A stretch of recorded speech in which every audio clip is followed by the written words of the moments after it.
जय श्री महाकाल। आज मैं आपको पुत्र संतान उत्पत्ति के लिए एक अचूक और लाभकारी मंत्र के विषय में बताने वाला हूँ।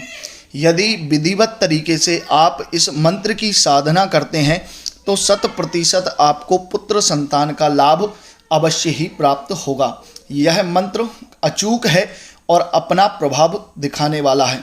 भगवान श्री कृष्ण का यह दिव्य और अचूक मंत्र है। इस मंत्र की साधना से 100% संतान सुख प्राप्त होता है।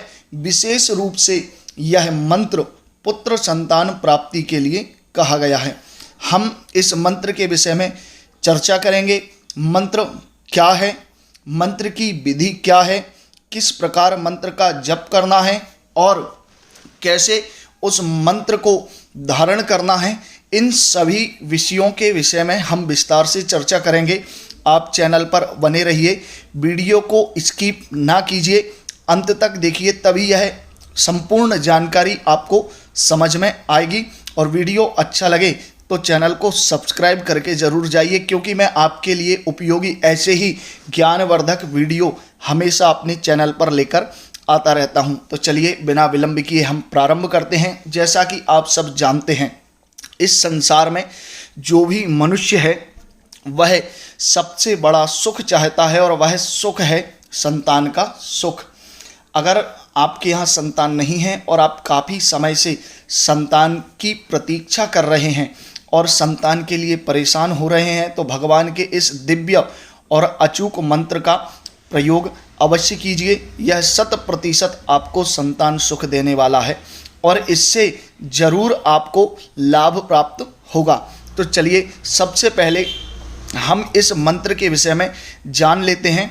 इस मंत्र की क्या विधि है और किस प्रकार इसे करना चाहिए। धर्म ग्रंथों में इस मंत्र को पुत्र संतान प्रदान करने वाला मंत्र कहा गया है। यह मंत्र भगवान श्री कृष्ण का मंत्र है। आपको यह मंत्र डिस्क्रिप्शन में भी लिखा हुआ मिल जाएगा और आपकी मोबाइल की स्क्रीन पर भी यह मंत्र आपको दिख रहा है। आप इस मंत्र को एक कागज़ में लिख लीजिए और लिखने के बाद इसकी संपूर्ण विधि को नियम पूर्वक कीजिए। मंत्र है ओम श्रीम कृष्णाय नमः अमुकम पुत्रम कुरु कुरु स्वाहा। यह बहुत छोटा सा मंत्र है। इस मंत्र में जहाँ अमुकम शब्द प्रयोग हुआ है उस जगह पर जिस स्त्री को संतान चाहिए उसका नाम जोड़ना है। जैसे राधा नाम की कोई महिला है तो उसे इस मंत्र को प्रयोग करना है, तो उसके लिए यह मंत्र होगा ओम श्रीम कृष्णाय नमः राधाम पुत्रम कुरु कुरु स्वाहा। यहाँ पर जो स्त्री संतान प्राप्ति के लिए इस प्रयोग को करना चाहती है उसे अपना नाम लगाना है अमुकम शब्द की जगह पर। अब हम इस मंत्र की विधि जानते हैं, इसे कब प्रारंभ करना है और कैसे प्रारंभ करना है। तो इस मंत्र को किसी भी कृष्ण पक्ष की अष्टमी से प्रारंभ कर पूर्णिमा तक करना है। जी, इस मंत्र को आपको किसी भी अष्टमी तिथि से प्रारंभ करना है। अगर हो सके तो इस मंत्र को भगवान श्री कृष्ण की जन्माष्टमी से आप प्रारंभ करें और पूर्णिमा तक इस मंत्र को आपको करना है। अगर जन्माष्टमी काफ़ी दूर है और आप शीघ्र इसका लाभ चाहते हैं तो आप किसी भी महीने की अष्टमी तिथि को कर सकते हैं, परंतु वह तिथि कृष्ण पक्ष की अष्टमी होना चाहिए। उसके बाद मंत्र की जो विधि है वह विधि भी आप लिख लीजिए या फिर उसे ध्यान से सुनिए। बहुत छोटी और सरल विधि है। इस मंत्र के प्रतिदिन आपको 108 बार जाप करना है। जी हाँ, प्रतिदिन 108 बार इसका जप करेंगे। अगर पति पत्नी दोनों कर सकें तो सर्वोत्तम रहेगा, अन्यथा पत्नी को अवश्य ही करना चाहिए।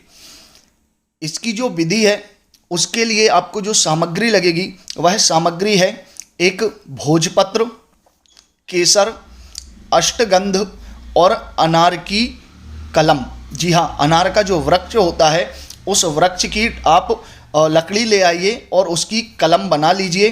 कलम बनाने के बाद अष्टमी तिथि में रात्रि के समय 10 बजे से 12 बजे के बीच भोजपत्र पर आपको इस मंत्र को लिखना है और लिखने के बाद इस मंत्र को भगवान श्री कृष्ण की मूर्ति या फोटो या कोई भी चित्र हो उसके सामने आपको इसे रखना है और रखने के बाद विधिवत तरीके से आप भगवान कृष्ण का पूजन करें और इस मंत्र का पूजन करें।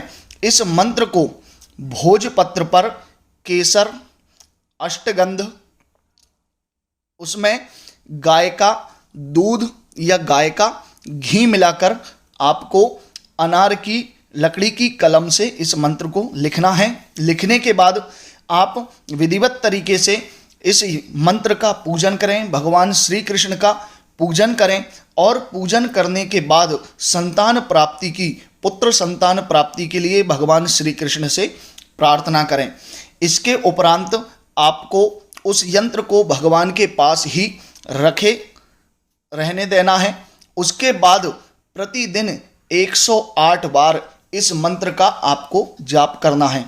जब अष्टमी से लेकर पूर्णिमा तक का समय पूरा हो जाए तब आपको माखन और मिश्री से पूर्णिमा के दिन इस मंत्र की 108 आहुति प्रदान करनी है और आहुति प्रदान करने के बाद भगवान को माखन और मिश्री का भोग लगाएं और भगवान से प्रार्थना करें कि इस मंत्र के प्रभाव से आपको शीघ्र ही संतान प्राप्त हो जाए।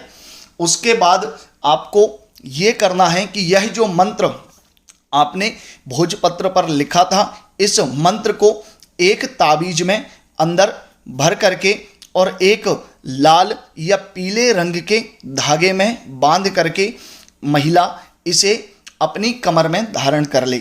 कमर में धारण करने के बाद भगवान श्री कृष्ण का नित्य स्मरण करती रहें। संभव हो सके तो इस मंत्र का लगातार जाप करते रहें और विधिवत तरीके से अपनी जन्म कुंडली का अध्ययन कराकर गर्भाधान संस्कार करें।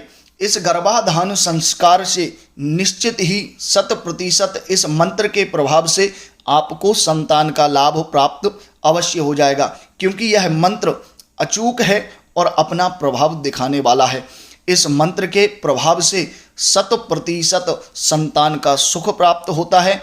आपके जीवन में खुशियां आएंगी और आप भी संतान का सुख प्राप्त कर सकते हैं।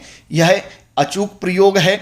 यह प्रयोग 100% संतान देने वाला है। एक बार अवश्य ही आप इस मंत्र को कीजिए और इसके प्रभाव से संतान सुख प्राप्त कीजिए। वीडियो अच्छा लगा है, जानकारी अच्छी लगी तो सब्सक्राइब करके ही जाइए और वीडियो को लाइक ज़रूर कीजिए और अपने अनुभव को कमेंट बॉक्स में कमेंट करके ज़रूर बताइए। अगले वीडियो में पुनः मिलेंगे, तब तक के लिए जय श्री महाकाल।